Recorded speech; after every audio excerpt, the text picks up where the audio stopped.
नमस्कार दोस्तों, Manu creative garden में फिर से आपका स्वागत है। तो आज हम बात करेंगे स्नेक प्लांट के बारे में, जिसे संसवेरिया प्लांट भी कहा जाता है। इसे ऑक्सीजन जनरेटिंग प्लांट भी कहा जाता है, लाइफ गिविंग प्लांट भी कहा जाता है। ये प्राण वायु देने वाला प्लांट है।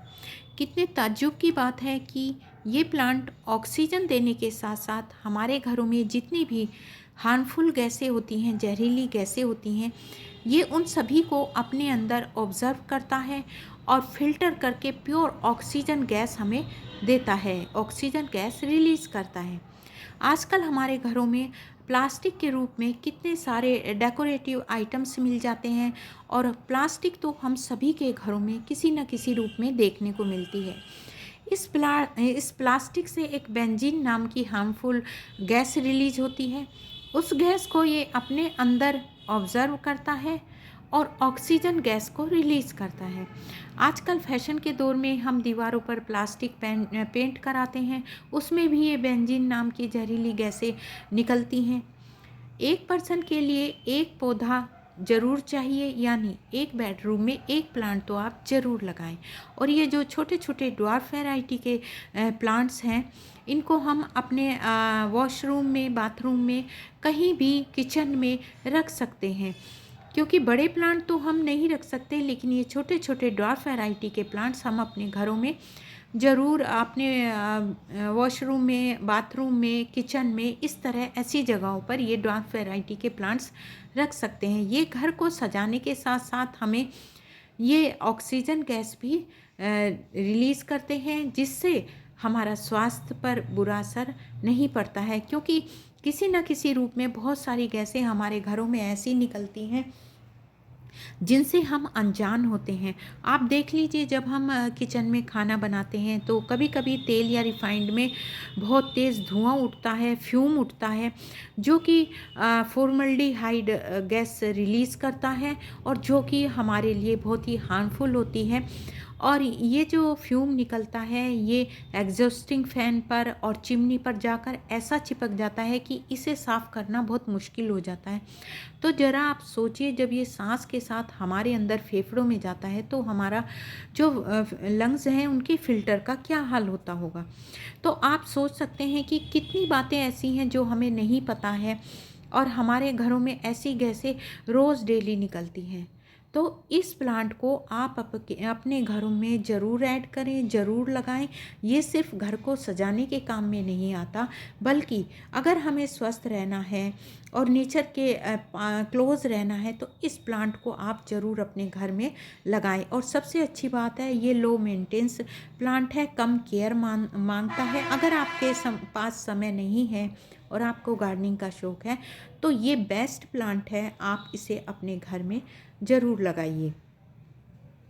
आजकल ये प्लांट्स ट्रेंडिंग में चल गया है और आप देख सकते हैं कि नर्सरी में जब इस प्लांट्स को हम ख़रीदने जाते हैं तो एक भरा हुआ पूरा पोट इसका 1000-15 से कम रुपए से कम नहीं आता है। तो अगर हम एक ही प्लांट से अपने घर में इतने सारे प्लांट्स बना लें तो ये कितनी अच्छी बात है। तो इस वीडियो में मैं आपको यही बताऊंगी कि किस तरह से मैंने इतने सारे प्लांट्स बनाए हैं।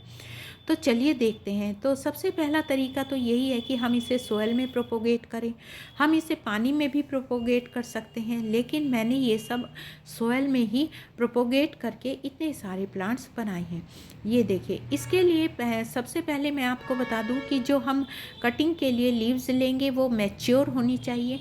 और मैच्योर लीव्स की पहचान ये होती है कि उसका कलर डार्क ग्रीन कलर का होता है, जैसे कि आप सामने देख रहे हैं। और इसको मैंने तिरछा करके इसके मैंने 2-2, 3-3 इंच के इस तरह से टुकड़ों में कट कर लिया। छोटे टुकड़े हमने इसलिए कट किए हैं क्योंकि अगर हम बड़े साइज़ के कटिंग लेंगे तो वो हवा में हिलने डुलने का डर रहता है, जिससे इसमें रूट्स जल्दी नहीं आती हैं।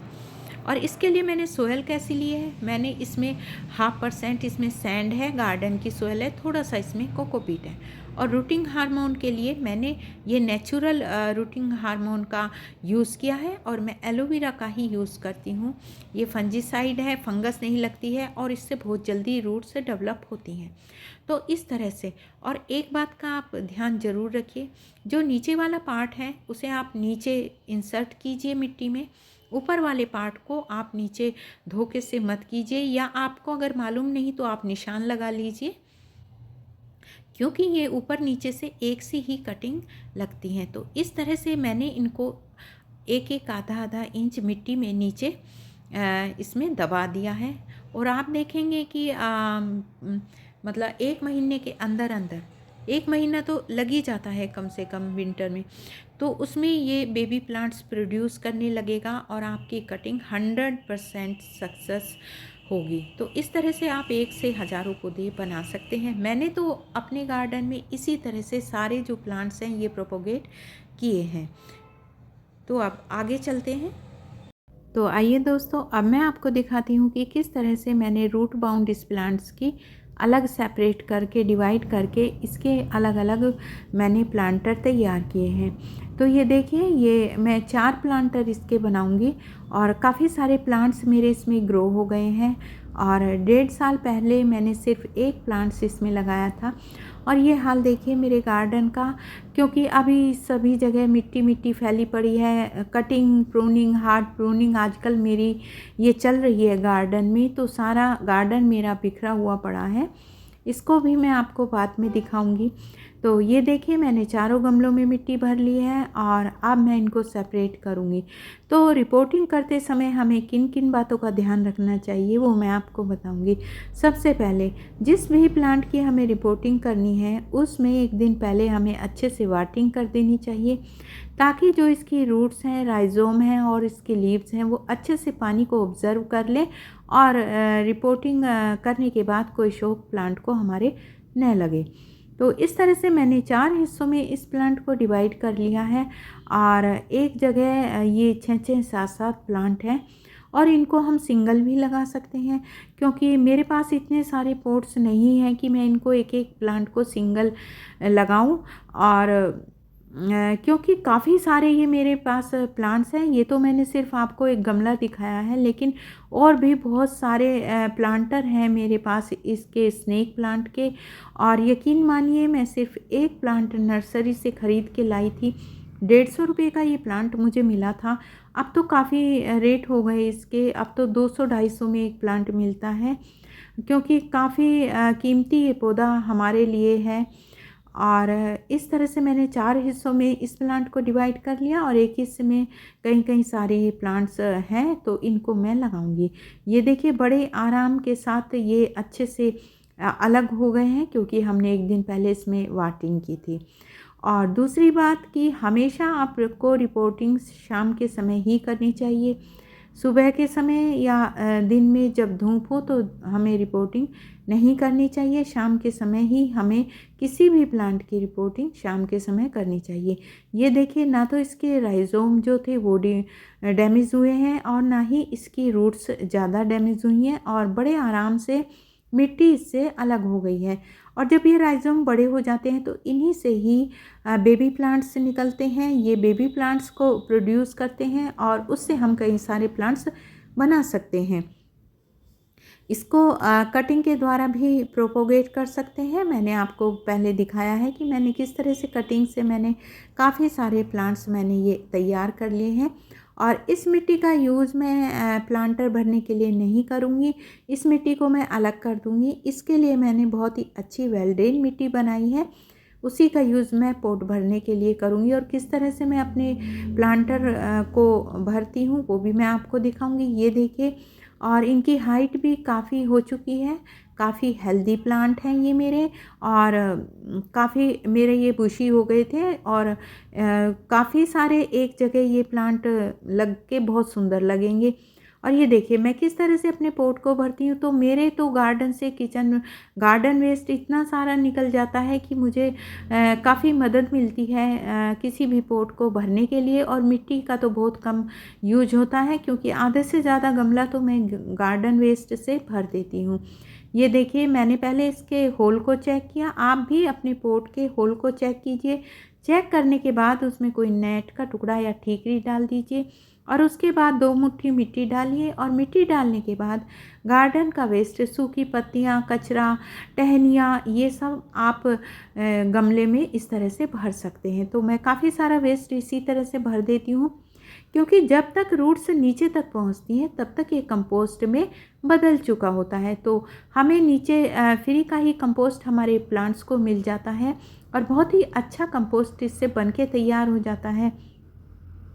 और ये देखिए, अब इसके ऊपर मैं मिट्टी डालूँगी। अच्छे से मिट्टी से कवर करने के बाद इसमें मैं ये प्लांट्स लगाऊंगी। तो काफ़ी कम मिट्टी इस तरह से लगती है। अगर हम ये गार्डन का वेस्ट और किचन वेस्ट को मैं हमेशा सुखाकर ही अपने पॉट में यूज़ करती हूँ। तो आइए देखते हैं कि अब मैं किस तरह से लगाती हूँ। और उससे पहले ये देखिए, मेरे पास ये लकड़ी की वुड थी, थोड़ी सी राख थी लकड़ी की, और इसको मैंने रख लिया था और मैं इसे बहुत यूज़ करती हूँ अपनी इस सोयल में, क्योंकि इससे एक तो फंगस नहीं लगता है और फॉस्फोरस का ही अच्छा स्रोत है। तो ये देखिए, और ये है चाय की पत्ती, ये फ्रेश चाय की पत्ती है और एक एक चम्मच मैं इसमें चाय की पत्ती भी डालूँगी। वो इसलिए डालूँगी क्योंकि इसमें नाइट्रोजन होता है। और जो ये लीव्स वाले सकुलेंट प्लांट होते हैं और भी जो ये प्लांट होते हैं इंडोर प्लांट्स, इनमें जो ग्रीन लीव्स होती हैं वो नाइट्रोजन की वजह से होती हैं। तो इस तरह से मैंने इन चारों पॉट में ये प्लांट्स लगा दिए और अब अच्छे से मैं इनमें वाटरिंग कर दूंगी। और अब इसके बाद मैं 20-25 दिन के बाद ही पानी देने की सोचूंगी, क्योंकि इसमें पानी बहुत कम ज़रूरत पानी की होती है। एक बार मैंने अच्छे से पानी दे दिया और अब काफ़ी दिनों तक छुट्टी। तो इस तरह से मैंने ये तैयार किए हैं। तो वीडियो अगर आपको अच्छी लगी और ये जानकारी आपको अच्छी लगी तो वीडियो को लाइक करें, शेयर करें, चैनल को सब्सक्राइब करें। Thanks for watching.